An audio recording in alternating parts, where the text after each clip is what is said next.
ఏ విధంగా బడ్జెట్ లెక్కలను తారుమారు చేసి చెప్పాలా, ఎట్లా విధ్వంసం ఇంకా చేయాలా, చంద్రబాబు నాయుడు గారు జిఎస్డిపి అవన్నీ కూడా లెక్కలన్నీ కూడా తీసుకెళ్లి సంబంధిత శాఖల దగ్గర, కేంద్ర ఆర్థిక మంత్రి దగ్గర ఆయన 1-2 సార్లు 10 సార్లు వెళ్ళి రకరకాల పథకాలు కేంద్ర ప్రభుత్వం దగ్గర నుంచి తీసుకొచ్చి ఏ విధంగా ట్యాక్స్ సిస్టంలో పెరిగి మన సంపద పెరగాలి, మన జిఎస్డిపి పెరగాలి, అప్పు పుట్టించే శక్తి ఉండాలి రాష్ట్రానికి, అప్పే పుట్టకుండా రాష్ట్రాన్ని భ్రష్టు పట్టించాడు.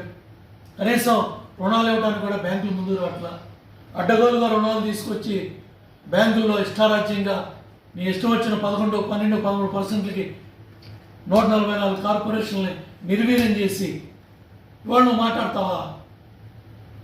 తల్లికి వందనం, అన్నదాత సుఖీభావ, బడ్జెట్లో నిధులు పెట్టి కౌలు రైతులు కూడా గైడ్లైన్స్ ఇచ్చారు, 1000 ఎట్టివ్వాలి, పంట పండించే రైతుకి డబ్బులు ఎట్టివ్వాలి, తల్లికి వందనం కింద ప్రతి పిల్లాడికి 15,000 ఎలా ఇవ్వాలి.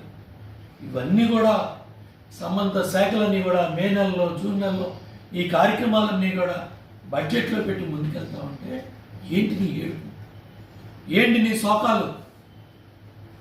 గ్యాస్ బండ వాళ్ళ 1 కోటి మంది మహిళా కుటుంబాలకి వాళ్ళ గ్యాస్ సిలిండర్లో ఉచితంగా ఇచ్చే కార్యక్రమం జరుగుతామంటే తట్టుకోలేకపోతున్నావా, ఓర్వలేకపోతున్నావా, పెన్షన్లు ఇచ్చేది చూడలేకపోతున్నావా?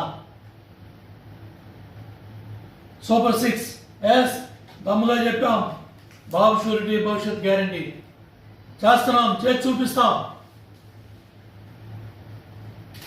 నీలాగా మొదటి సంవత్సరం పారిపోయే ప్రభుత్వం కాదు ఇది. నీ ప్రభుత్వం అధికారం వచ్చిన మొదటి సంవత్సరంలో నువ్వే ఉద్ధరించావో ప్రెస్ మీట్ పెట్టి చెప్పు. మొదటి సంవత్సరం నువ్వు చెప్పిన హామీలు నువ్వు అధికారంలోకి వచ్చిన తర్వాత ఏ ఉద్ధరించావు? ప్రాజెక్టులు నాశనం చేసావు, పోలవరం నాశనం చేసావు. నేను బటన్ నొక్కా ఇప్పుడు బటన్ నొక్కకుండా పనులు చేయట్లేదా? ప్రభుత్వ ఉద్యోగులు వెళ్ళి మొదటి రోజే 90% పెన్షన్లు ఇవ్వట్లేదా?